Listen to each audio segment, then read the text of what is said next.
Shabbat Shalom. I would say a short idea about our parasha, our weekly Torah portion that we reading this week in outside Israel. Those weeks since Pesach, we have few weeks that in Israel they're reading one parasha, and here it's the parasha before. So in our parasha, the first mitzvah is the mitzvah of Shmita. Shmita is the seventh year of the Jewish counting, that every 7 year it's a resting year like Shabbat. The same thing that a human being have his own Shemitah every seventh day. The same thing the earth and the land of Israel have its own Shemitah in the seventh year. Many details of those laws, but the main point of the law is that you need to give up. You need to give up your lands, and first of all, you're not allowed to work in your land. You're not allowed to grow new fruits and or new wheat, no produce, new produce you cannot product. And not only that, the products of your own land not belong to you. Everybody can take from them, including yourself, but the same as others.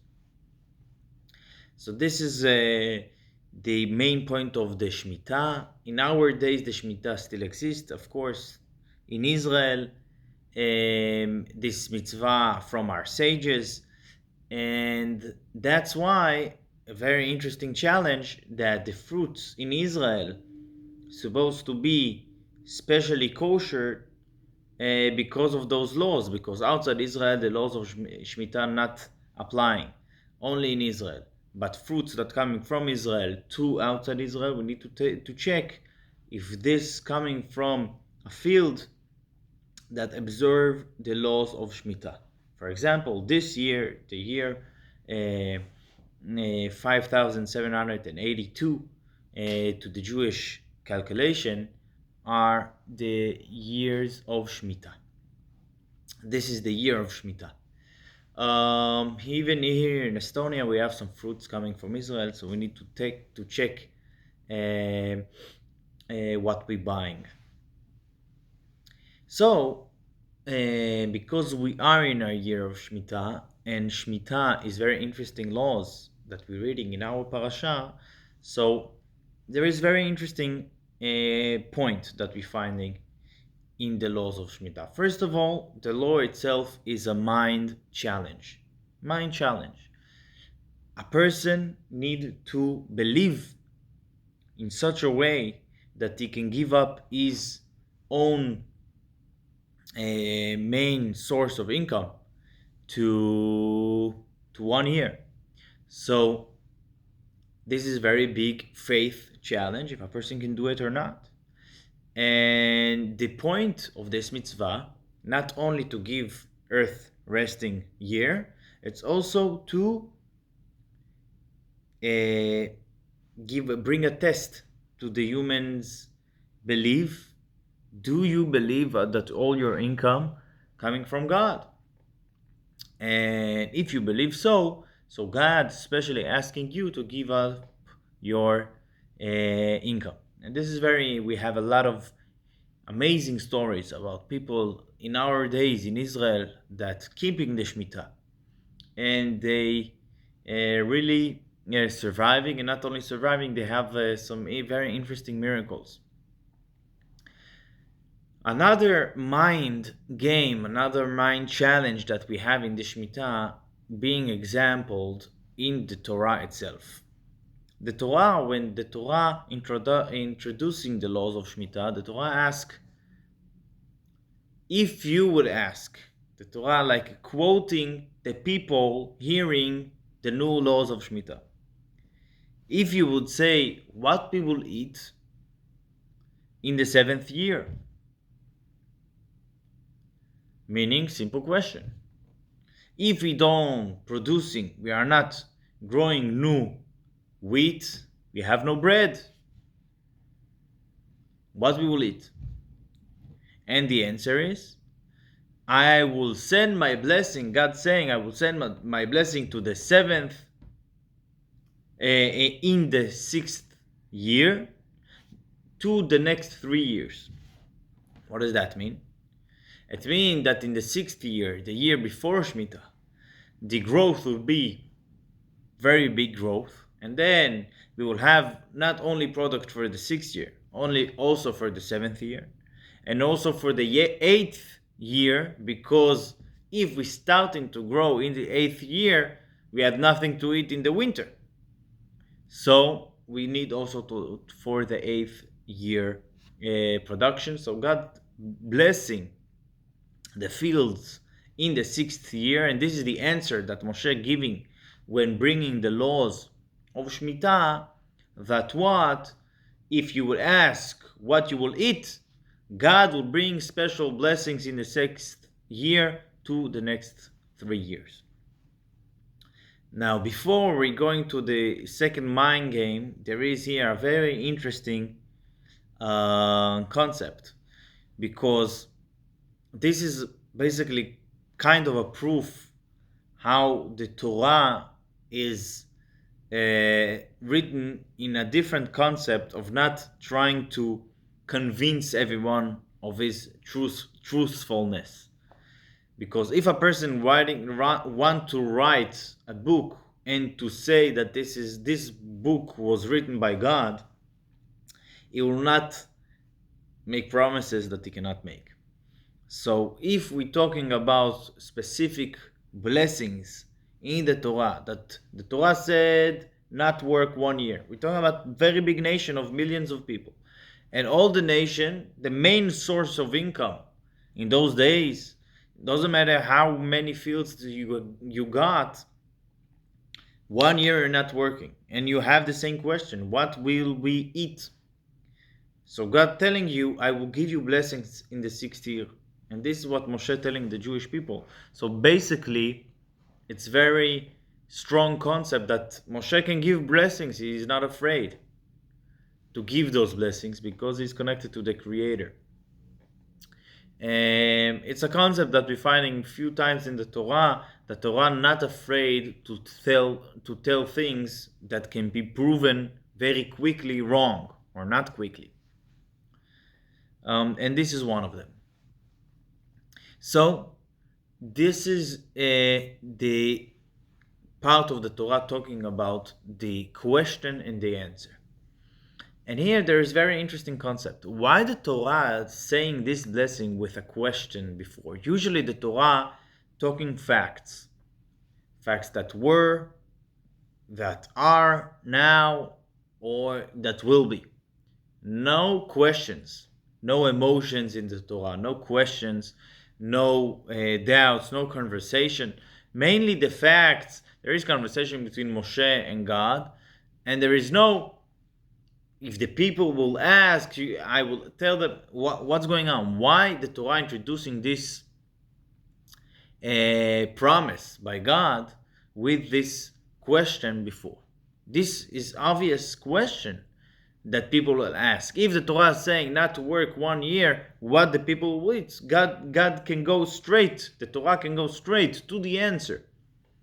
You should rest 1 year, and I will bring my blessing to the 3 years. So why we have this question in between?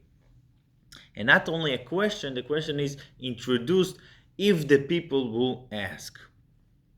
There is a very strong Hasidic answer. The answer is very simple. And here in this answer you can see the Hasidic approach, a glimpse to the Hasidic approach. And the Hasidic approach says all the discussion, all the blessing of God, the miracle of God, needs to come after your question. A person hearing the new commandments from God, new commandment, new mitzvah, new law of God to rest 1 year. Then we have two options. he can have no questions to do it. And what will happen? God will give him a blessing, for sure. In what way? God have his own ways, many ways. But there is people that need to ask the question. You can ask, but what we will eat? And then God will need to show you his specific blessing. Meaning the discussion is dependent on your mindset. There is a story about a person that came to the Rebbe. We know that the holy people in every generation, one of their missions is to show, to reveal God to the people. And one of the ways that they can do it is by miracles. So there is a story about a person that came to the Rebbe and told him, I have a very complicated operation. I don't know if it's in his head or in his heart or I don't know where. And I'm asking a blessing from the Rebbe that it will be successful operation. And the Rebbe told him, if you're asking from a blessing, you can ask for a blessing that you will not need operation. So this person replied to the Rebbe, okay, you're right. Please bless me that I will not need, it will be not necessary the operation. So the Rebbe told him, it's already too late. Your mindset is focused, I have the operation, please that it will be successful. So I'm giving you blessing that it will be successful. But your mindset can be greater than that. Can be God is big. I don't need to have the operation. It's true that the doctor said that I need to have the operation and I need to do what the doctor said. But when I'm being connected to God, when I'm going to the holy person, to the holy place, to pray to God for a miracle, it not necessarily need to be the miracle that I'm choosing. God is big. So this is everything dependent on the mindset. And this is why the Torah introducing in such a way. If the people will ask, this is the answer that you will give them. Now this is also connected to another praznik, another holiday that we have this week, the holiday of Lag Baomer. Lag Baomer is the day of the holy Rabbi Shimon Bar Yochai, Rabbi Shimon, the son of Yochai, that he was the person revealing the new level in Torah, the mystics of Torah. And from that mystics of Torah, it was kept in a secret for many years. And from that developed all the side of the Torah that we calling the soul of the Torah. The Torah that connected to the soul, the Torah that's speaking to our soul. This is the soul of the Torah that connected to the soul of the human being. And this is why it's very special day. And one of the main points of the soul of Torah, that talking to the soul of the human being, is the point that everything is connected in your mindset, because your mindset is holy. It was created by God. And not only that, God is waiting to your action, to your feelings, and to your mindset. That's why it's very important. This is one of the main principles that the secrets of Torah revealing to us. That it's not only connected about what I'm doing and the result, it's also connected to the godly powers, to the energy that there is inside what I'm doing, and all the godly energies that God have, and He wants to give blessing to the world and to the people, and all the energies that He holding there up in heaven depended in our mindset. And this is one of the connections that we find in the laws of Shmita to the weekly praznik that we have this Thursday. So let's all remember this point, that everything is connected to our mindset and how strong it is and how important it is what we're feeling, what we're thinking, and of course, what we're doing. Shabbat Shalom.